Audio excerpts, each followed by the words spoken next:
La península italiana en los albores del siglo XIX era un mosaico de estados y reinos, resultado de siglos de fragmentación política tras la caída del Imperio Romano.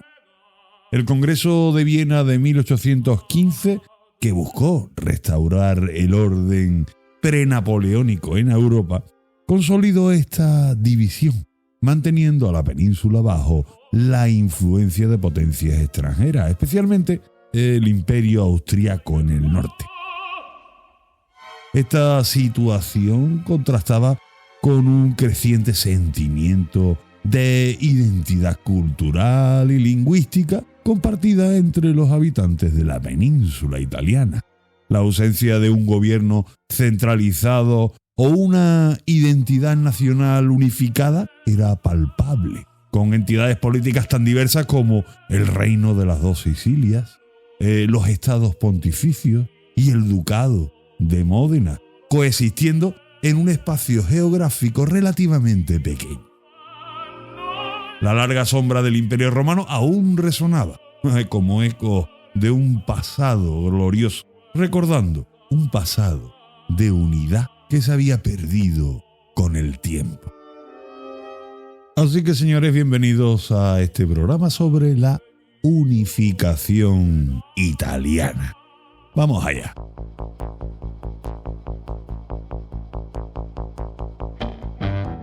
Bienvenidos un día más a nuestro canal. Soy Antonio Cruz y esto es Antena Historia.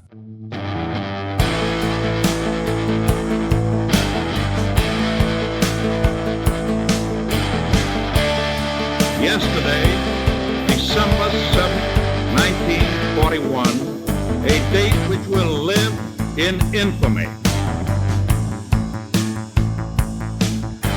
En el día de hoy, cautivo y desarmado el ejército rojo, han alcanzado las tropas nacionales sus últimos objetivos militares. La guerra ha terminado.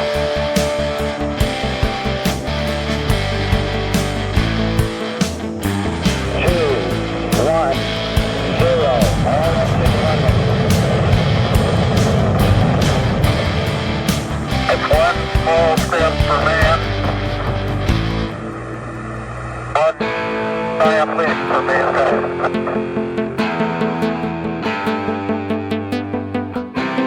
Españoles, Franco ha muerto. Dass ich anständig meine Zeit verschwendet habe im Dienste meines Volkes. Gib du jetzt eine Stimme ab. Wenn ja, dann tritt für mich ein, so wie ich für dich eingetreten bin.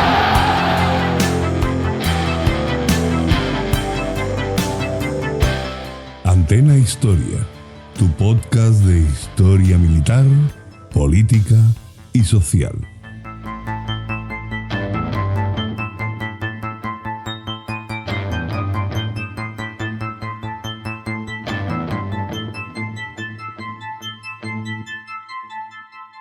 Bienvenidos a Antena Historia.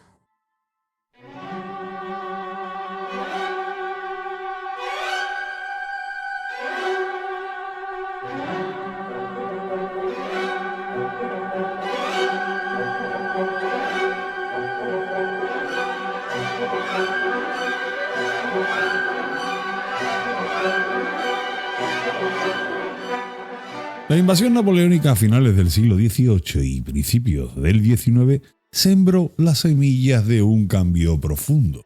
Las ideas revolucionarias francesas como la libertad, el nacionalismo, se difundieron por la península italiana, exponiendo a los italianos a conceptos modernos de administración y despertando, digamos, un anhelo por la autodeterminación.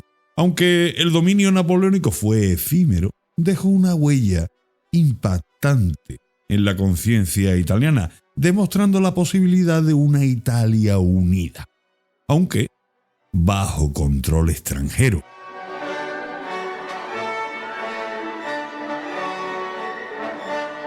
Tras la derrota de Napoleón, el Congreso de Viena, como decíamos al principio, intentó sofocar estas ideas revolucionarias y restaurar las antiguas monarquías. Sin embargo, el fervor nacionalista ya había prendido, impulsando la formación de sociedades secretas como los Carbonarios, por ejemplo, que abogaban por reformas políticas y, en última instancia, por la unificación.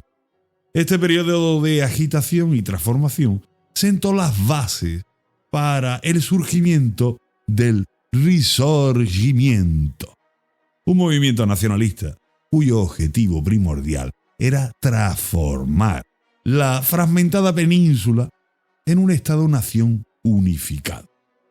El Risorgimento, ¿qué significa? Resurgimiento en italiano. Buscaba la transferencia de una Italia unida a una entidad política y cultural cohesiva. ¿Vale? Las causas que impulsaron el movimiento de unificación pues fueron diversos y complejos en cierta medida. El anhelo por la independencia del dominio extranjero, particularmente la influencia austríaca en el norte, fue un motor fundamental. A este se sumó un creciente sentimiento nacionalista, el deseo de formar una única nación italiana basada en lazos culturales e identitarios compartidos.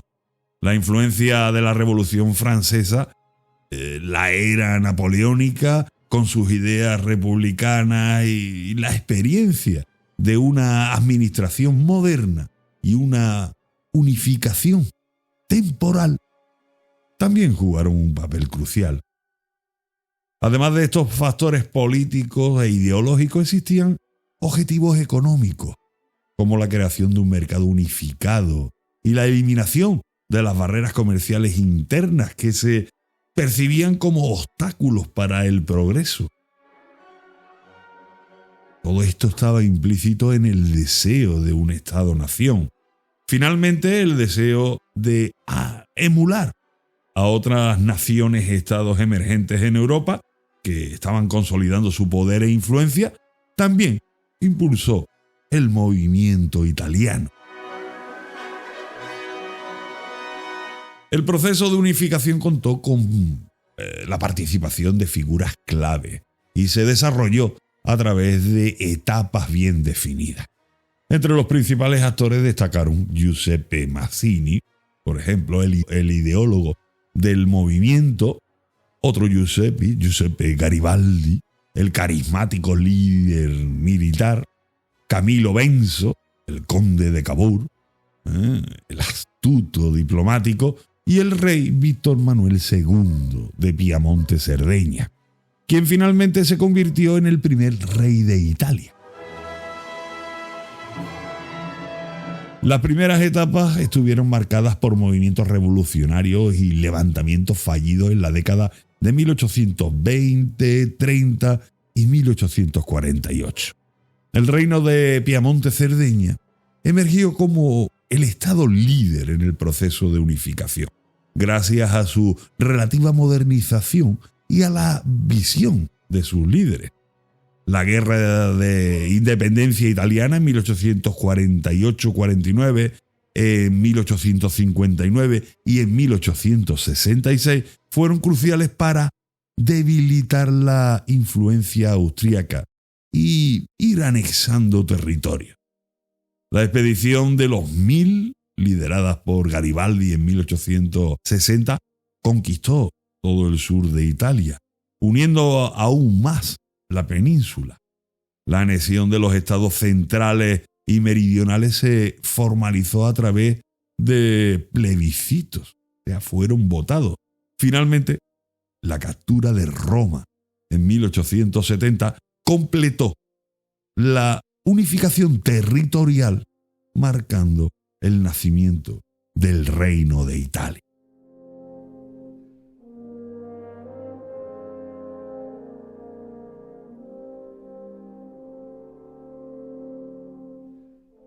Pero como decíamos, la figura clave o quizás la más conocida, por supuesto por el romanticismo de la época, fue Giuseppe Maria Garibaldi. Garibaldi nació en Niza en 1807.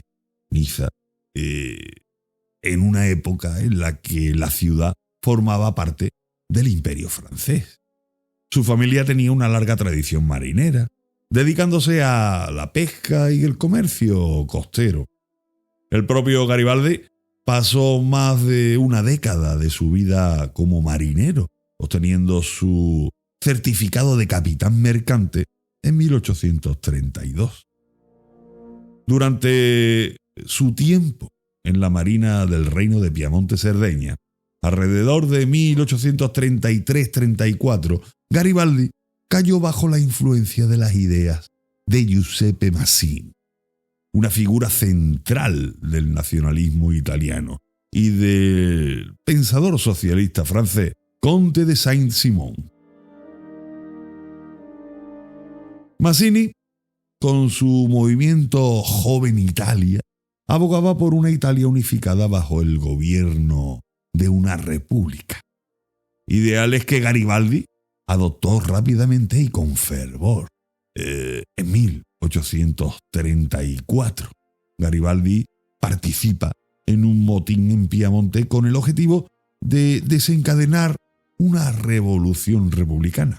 Sin embargo, la conspiración fracasa, lo que llevó a su condena a muerte.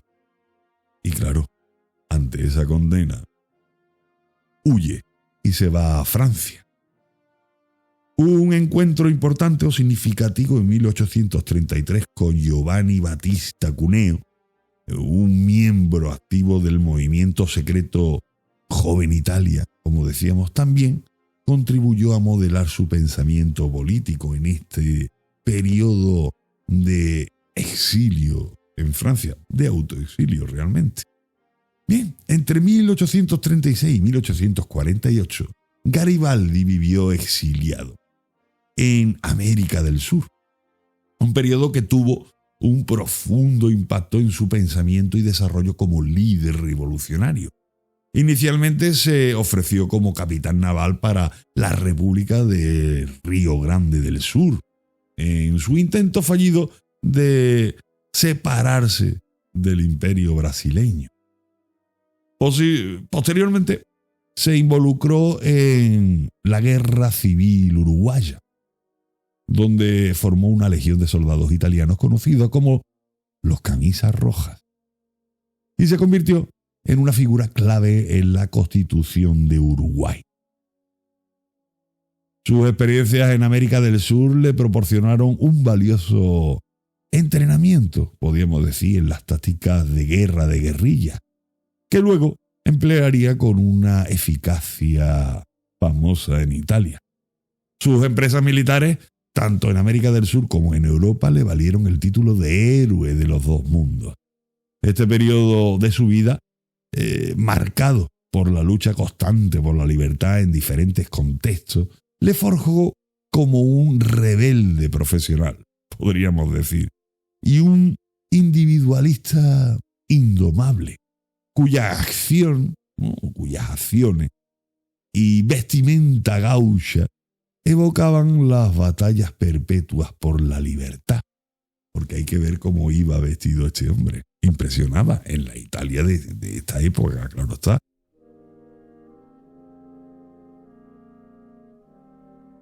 La visión de Garibaldi para una Italia unificada se centró inicialmente en la creación de una república democrática, en consonancia con los ideales de su admirado Mazzini.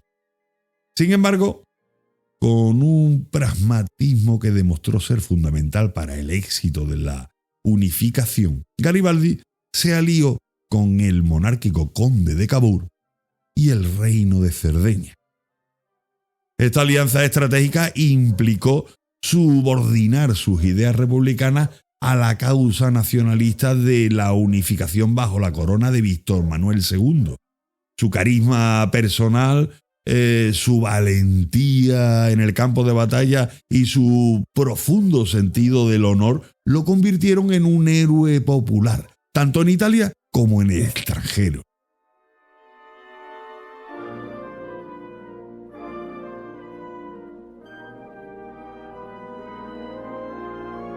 A pesar de su preferencia por una república, Garibaldi priorizó la unidad nacional, reconociendo finalmente a Víctor Manuel II como rey de una Italia unificada.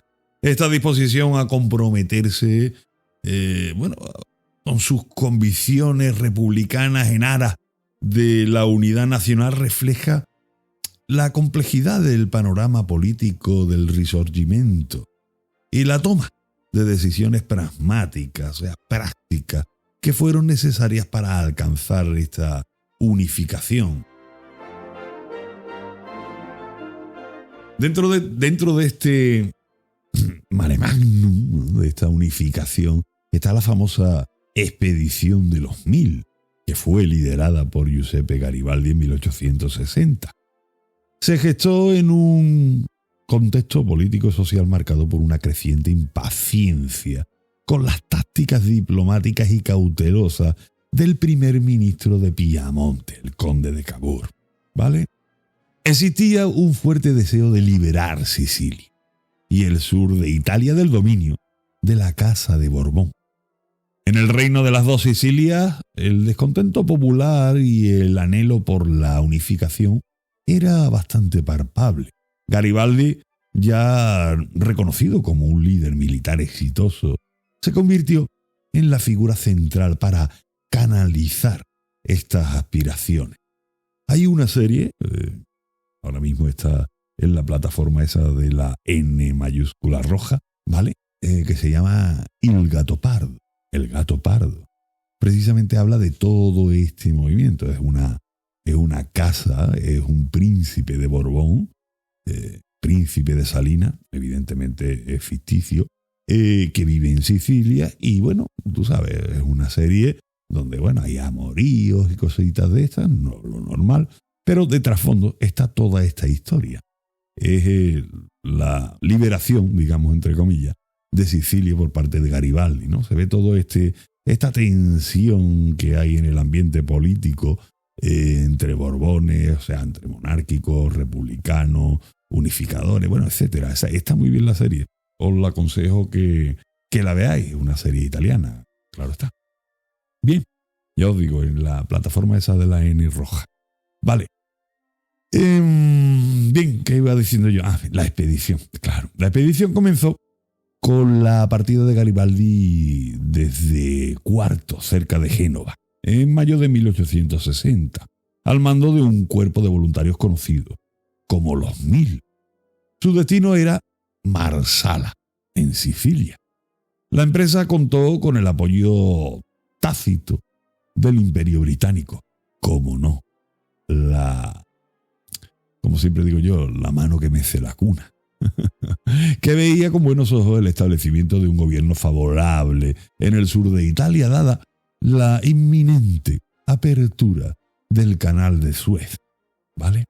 La presencia naval británica en la zona disuadió cualquier intento de interferencia por parte de los buques borbónicos. La primera victoria de los 1000 se produjo en la batalla de Calatafimi contra las tropas napolitanas. Este triunfo inicial elevó la moral de los voluntarios y atrajo a un mayor número de reclutas. En el año 1860, con la ayuda de una insurrección popular, Garibaldi logró tomar Palermo, la capital de Sicilia. La victoria en la batalla de Milazzo, en julio de 1860, consolida el control de Garibaldi sobre toda Sicilia, a excepción de Messina, donde está el estrecho. En agosto cruzó el estrecho de Messina y desembarcó en Calabria.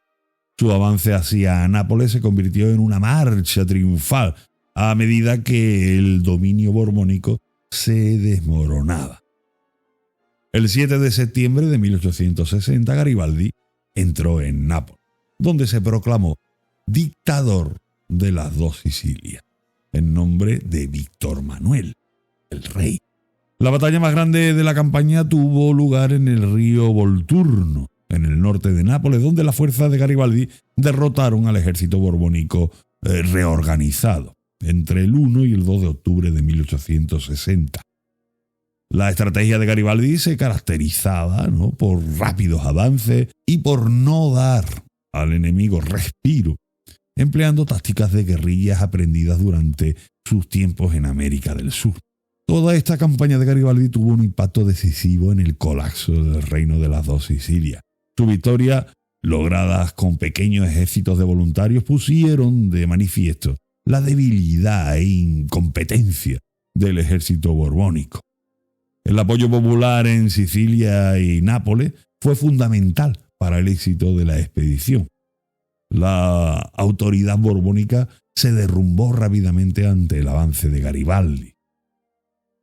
El momento culminante de la campaña llegó el 26 de octubre de 1860, cuando Giuseppe Garibaldi se reunió con el rey Víctor Manuel II en Teano y le entregó los territorios conquistados. Previamente se había celebrado un plebiscito en el sur que arrojó una victoria abrumadora en favor de la anexión al Piamonte. Garibaldi fue el primero en aclamar a Víctor Manuel como rey de una Italia unida. Este acto simbólico selló la unificación del sur bajo la monarquía sarda, a pesar de las inclinaciones republicanas que el propio Giuseppe Garibaldi tenía, pero que las plegó en favor de esa unidad.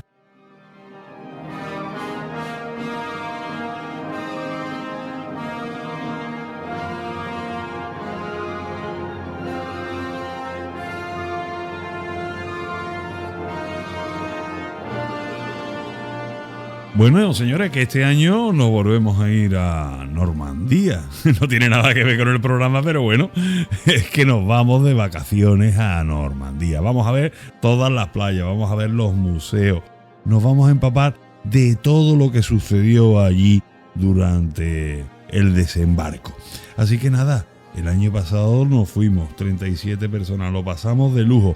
Este año te vas a quedar atrás, ponte ya en modo vacaciones, que está a la vuelta de la esquina. Ahora empieza Semana Santa, después, dentro de 3 días, ya estamos en verano. Y este agosto nos vamos otra vez a Normandía, señores. Lo dicho, entra en antenahistoria.com, ahí tienes la pestaña de Normandía Memorable, entras, te informas, te apuntas y te vienes con nosotros. Insisto, te lo vas a pasar divino, porque va a ser un viaje de inmersión histórica, un viaje donde lo vas a pasar extraordinariamente con gente con tus mismos intereses en la historia. Así que nada, señores, os espero. Te vienes conmigo, con David Díaz Cabo de guía y con Grupeando, que lo organiza todo perfectamente. Señores, os espero. Ya os digo, poneros en modo vacaciones ya, hombre.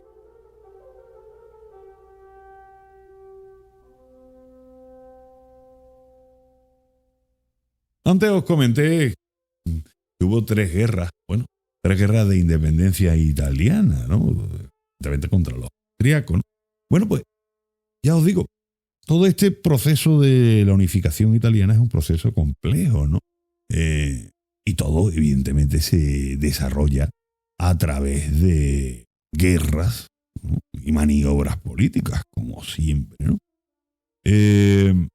La primera guerra de independencia italiana, que dura un año, 1848-49, resultó en una derrota para las fuerzas italianas lideradas por el Piamonte-Cerdeña contra Austria. Sin embargo, la segunda guerra de independencia italiana, en 1859, marca un punto de inflexión.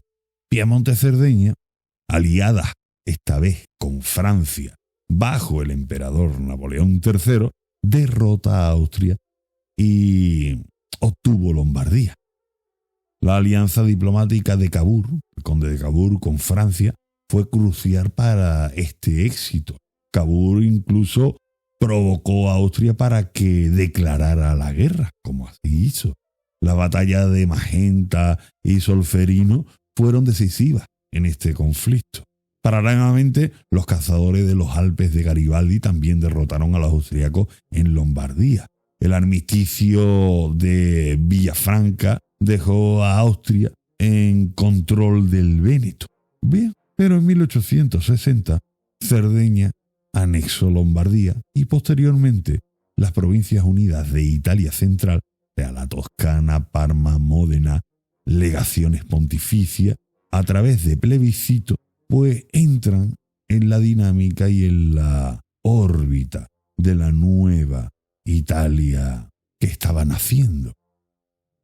A cambio del apoyo francés, Cerdeña pues cedió Saboya y Niza a Francia, según lo acordado en el Pacto de Plombières. La tercera guerra de independencia italiana, que es en el 1866, vio a Italia aliada con Prusia, esta vez contra Austria, lo que resultó en la anexión del Véneto, que ya se le había quedado anteriormente a Austria, pero aquí en la tercera se la birlan, ¿no? La habilidad diplomática del conde de Cavour fue fundamental para asegurar ese apoyo internacional prusiano a la causa de unificación. Una Prusia que va a ser importantísima. Y ahora veréis por qué. Los eventos políticos y militares claves condujeron a la formación del Reino de Italia en el 17 de marzo de 1861, con Víctor Manuel II como primer rey. Este hito fue el resultado de la anexión de Lombardía, la Italia central y el sur de Italia, o sea, Sicilia y Nápoles, al reino de Cerdeña, ¿vale? Tras su conquista del sur, Garibaldi entregó su poder, como hemos visto, en Nápoles al rey. Trágicamente, Camilo Benso, el conde de Cavour, fallece en 1861, poco después de presenciar la, realización de su visión, ¿no? La anexión de Venecia se logró en 1866 como resultado de la alianza de Italia con Prusia en la guerra austro-prusiana. Y bueno, a pesar de algunas derrotas italianas en el conflicto, la victoria prusiana obliga a Austria a ceder ya todo el Véneto a Italia. O sea, ya tenemos prácticamente la Italia unida.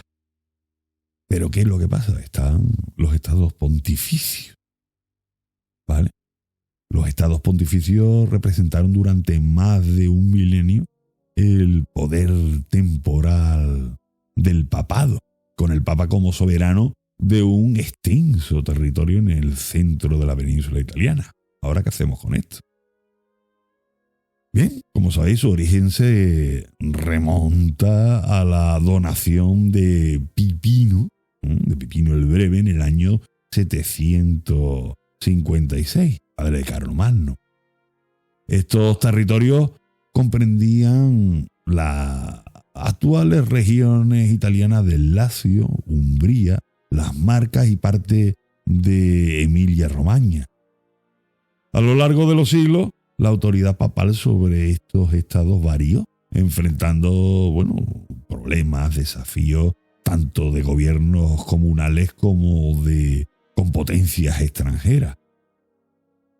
Desde el siglo VIII hasta la unificación italiana, los estados pontificios fueron una de las principales entidades políticas de esta península, de la península italiana. Sin embargo, su existencia se convirtió en un obstáculo para esta unificación nacional que se pretendía, dividiendo la península y propiciando la intervención de potencias extranjeras para proteger la independencia papal. Así que, pues veréis, tras la derrota de Austria en 1859, varios territorios pertenecientes a los estados pontificios se separaron y se unieron al reino de Cerdeña, al embrión de la nueva Italia. En 1861, la mayoría de los antiguos territorios papales, con la excepción de Roma y sus alrededores, se incorporaron al recién proclamado Reino de Italia. Roma permaneció separada debido a la protección que brindaban las tropas francesas, o sea, Napoleón III. ¿Vale? ¿Qué es lo que pasa? Giuseppe Garibaldi quería ir a Roma por todos los medios. Realizó intentos fallidos para tomar Roma en 1862 y 1867. Incluso el ejército de la Nueva Italia se enfrentó con Garibaldi para que no tomara Italia, porque ¿qué es lo que pasa? Si tomaba Italia, que estaba bajo la protección de Francia, o sea, Napoleón III, entraba directamente en Italia. No convenía, ¿no? Claro. Pero fijaros los años en los que estamos. Se llevaron a cabo, negociaciones, se hicieron ofertas al Papa, como la Ley de Garantía en 1871, pero el pontífice rechaza cualquier acuerdo que implicara la pérdida de su poder temporal, de su poder terrenal, ¿no? Pero aquí viene la oportunidad, y la oportunidad para la anexión de Roma surge en 1870, con el estallido de la Guerra Franco-Prusiana. La retirada de las tropas francesas, claro, Prusia está atacando Francia, que ya sabéis cómo acabó esa guerra, o sea, un baño que le dan los prusianos a los franceses impresionante, y claro, Francia tiene que retirar las tropas francesas que están en Roma por la necesidad de concentrar sus fuerzas en el conflicto contra Prusia. Pues nada, deja Roma, deja la ciudad vulnerable. El 20 de septiembre de ese mismo año, de 1870, las tropas italianas entraron en Roma a través de una brecha en la Porta Pia, ¿vale? En octubre de ese mismo año, un plebiscito, otras votaciones, ratifica la anexión de Roma y los estados pontificios al nuevo reino de Italia. En 1871, Roma se convirtió en la capital del reino de Italia. Este evento marcó el fin de los estados pontificios y del poder temporal del Papa. La anexión de los estados pontificios dio lugar a la denominada cuestión romana.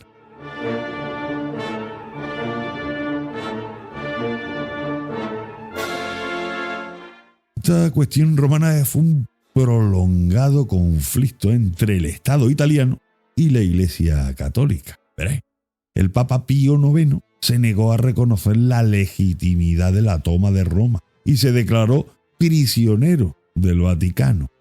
El pontífice incluso prohibió a los católicos italianos participar en la vida política del nuevo Estado.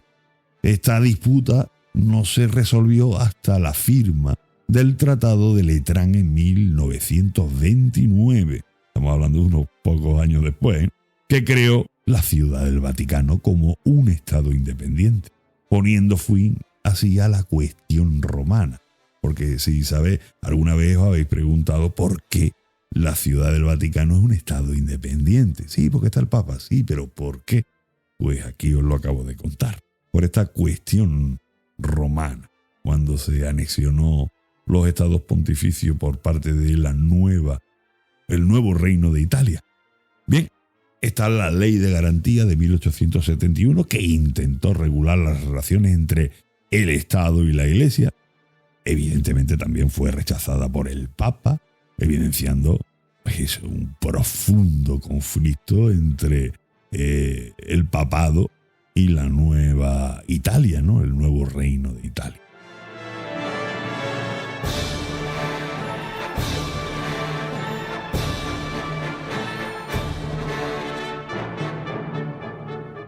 Como estáis viendo, desde 1871, que digamos que se cierra el círculo, o sea, ya tenemos a una Italia unificada. Italia se constituye como una monarquía constitucional, con un parlamento elegido mediante sufragio limitado. No os creáis que allí votaba todo hijo vecino, ni nada más que votaba la gente que tenía dinerito. O al loro, ¿no? Y solamente los hombres, evidentemente. O sea, que no era un sufragio como el que estáis acostumbrado a hacer cada 4 años aquí en España, por ejemplo. Bien, los primeros años se centraron en la consolidación del nuevo Estado, como es normal, y en la creación de una identidad nacional unificada, un proceso que el autor y estadista piamontés Massimo d'Azeglio, ¿no?, por ejemplo, resumió con una frase: había que hacer italianos, porque hasta la fecha no había italianos. Había napolitanos, había romanos, había milaneses, pero italianos no había. Bueno, pues había que hacerlo, ¿no? Sin embargo, el sistema político se caracterizó por la inestabilidad y el fenómeno del transformismo, ¿vale? Eso que es el transformismo, que pues, verá, un sistema de alianzas políticas fluidas y a menudo corrupta que condujo a frecuentes cambios de gobierno. Una corrupción, yo apoyo esto, soy de esta cuerda y automáticamente mañana me paso al bando contrario, me transformo y voto otra cosa, por lo tanto el gobierno se viene abajo. O sea, un constante cambio, ¿no?, de piezas en el tablero de juego. Entre 1870 y 1922 Italia experimentó 29 cambios de primer ministro. 29. O sea, echa número. 29 primeros ministros. Vale.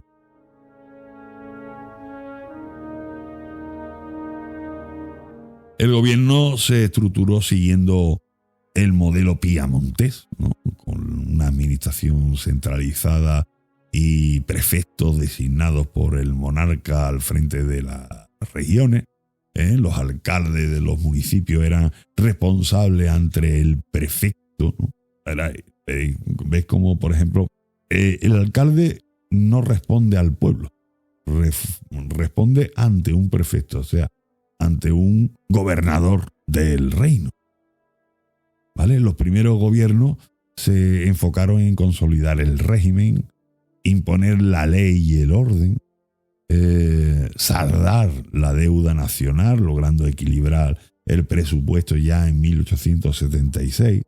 En 1882 se amplió el sufragio, aumentando el electorado de 500.000 personas a 2 millones de hombres, insisto, de hombres, ¿vale? Y no vota todos los hombres, por supuesto, ni mujeres ni una, y no todos los hombres, o sea, de cierta entidad pecuniaria, podríamos decir, ¿no? O sea, la gente que tuviera ya jurdeles, ¿no? 2 millones de hombres son los que son llamados a los plebiscitos, ¿no? Surgieron partidos políticos ya modernos, especialmente en el norte, mientras que el sur continuó dominado por lo de siempre, por las élites locales, los señoritos, ¿no? Los municipios tenían un poder significativo sobre la educación primaria y los servicios sociales. El gobierno central intentó controlar a los municipios mediante el nombramiento de alcaldes y el otorgamiento de poder de veto a organismos provinciales. La Nueva Italia también se enfrentó a profundas disparidades regionales, especialmente entre el norte industrializado y el sur agrario, un problema conocido como la cuestión meridional.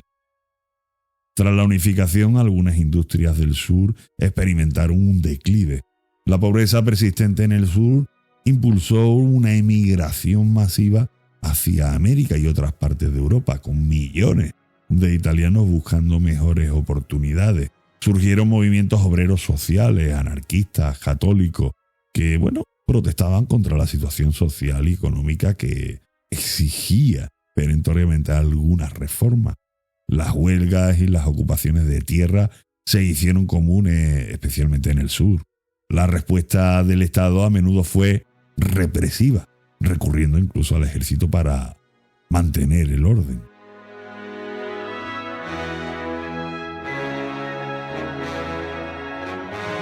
En el plano económico, Italia experimentó un periodo inicial de bastantes dificultades y crecimiento lento tras la unificación. El Producto Interior Bruto italiano era bastante inferior al de Gran Bretaña, Francia y Alemania. La falta de grandes depósitos de carbón y hierro dificultó el desarrollo de industria. Sin embargo, la crisis agrícola de la década de 1880 impulsó la adopción de técnicas agrícolas modernas en el Valle del Po, el norte, ¿no? Se implementaron políticas proteccionistas para fomentar el desarrollo de una base industrial pesada. Se desarrollaron industrias como la siderurgia, la textil, la química, la de ingeniería y la naval, por ejemplo, principalmente en el norte, como siempre. Se realizaron importantes inversiones en infraestructuras ferroviarias. El sur, sin embargo, permaneció predominantemente agrario, con altos niveles de pobreza y falta de inversión. La crisis económica que comenzó en 1873 agravó aún más los problemas existentes. El país también sufrió una elevada deuda nacional e inflación.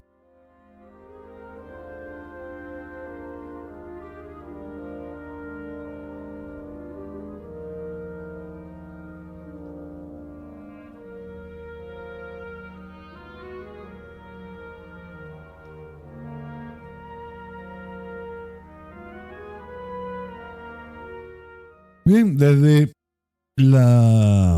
1871 hasta la Primera Guerra Mundial, Italia continúa experimentando inestabilidad política y malestar social. El país se embarcó en una política de expansión colonial en África, adquiriendo territorios como Libia, Eritrea y parte de Somalia. Aunque, digamos con un éxito limitado, podríamos decir, ¿no? En 1882 Italia se une a la Triple Alianza con Alemania y Austria-Hungría. ¿Vale? A finales del siglo XIX, Italia atravesó años de crisis marcados por dificultades económicas, por supuesto corrupción política como si no hubiese un mañana, y levantamientos sociales. La era Giolitti, ¿no?, a principios del siglo XX trajo consigo cierto desarrollo económico y reformas sociales, pero también se caracterizó por las continuas maniobras políticas. Crecieron los sentimientos nacionalistas y las reclamaciones irredentistas sobre territorios aún bajo control austríaco, por ejemplo. La Primera Guerra Mundial tuvo un impacto profundo en Italia, exacerbando las tensiones sociales y políticas existentes. Inicialmente, como sabéis, Italia era neutral. Italia se unió a los aliados en 1915, impulsada por promesas territoriales. La guerra resultó costosa para Italia en vidas humanas y recursos financieros, incrementando la deuda nacional y la inflación. Italia perdió alrededor de 700.000 soldados en la Gran Guerra. La decepción por las ganancias territoriales tras la guerra, considerada a todas luces insuficiente, dio ese sentimiento de victoria mutilada. Generó un profundo resentimiento nacionalista. La posguerra se caracterizó por una grave crisis económica con altos niveles de desempleo, inflación, malestar social, un periodo conocido como el Bienio Rojo, entre 1919 y 1920, marcado por huelgas y ocupaciones de tierra. Surgieron grupos militantes comunistas y, por supuesto, fascistas, que desafiaron el orden establecido. Los gobiernos de coalición, débiles e inestables, demostraron ser incapaces de manejar esta crisis. Bien, en este contexto de profunda crisis política y social, el fascismo emergió como una respuesta autoritaria. Benito Mussolini fundó el movimiento fascista en Milán en 1919. Los fascistas recurrieron a la violencia contra las organizaciones socialistas y laborales. El temor al bolchevismo entre industriales y terratenientes llegó con su dinero a financiar a grupos paramilitares fascistas a cambio de esa protección deseada contra los comunistas. La incapacidad del Estado para mantener el orden y proteger los derechos democráticos creó un vacío de poder que los fascistas supieron aprovechar. La promesa fascista de un liderazgo fuerte, unidad nacional y orden social atrajeron a diversos sectores de la sociedad. Varios factores facilitaron el ascenso de Benito Mussolini al poder.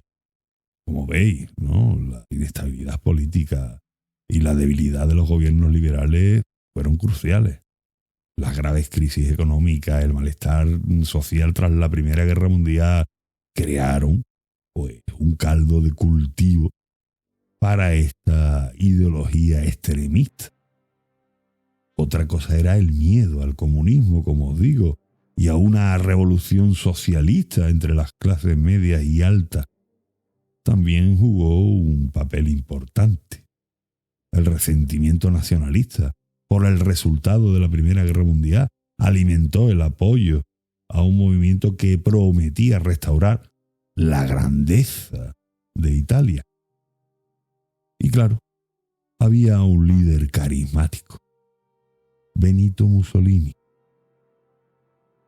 Y el uso efectivo de la propaganda y la violencia por parte del movimiento fascista pues fueron unos factores determinantes.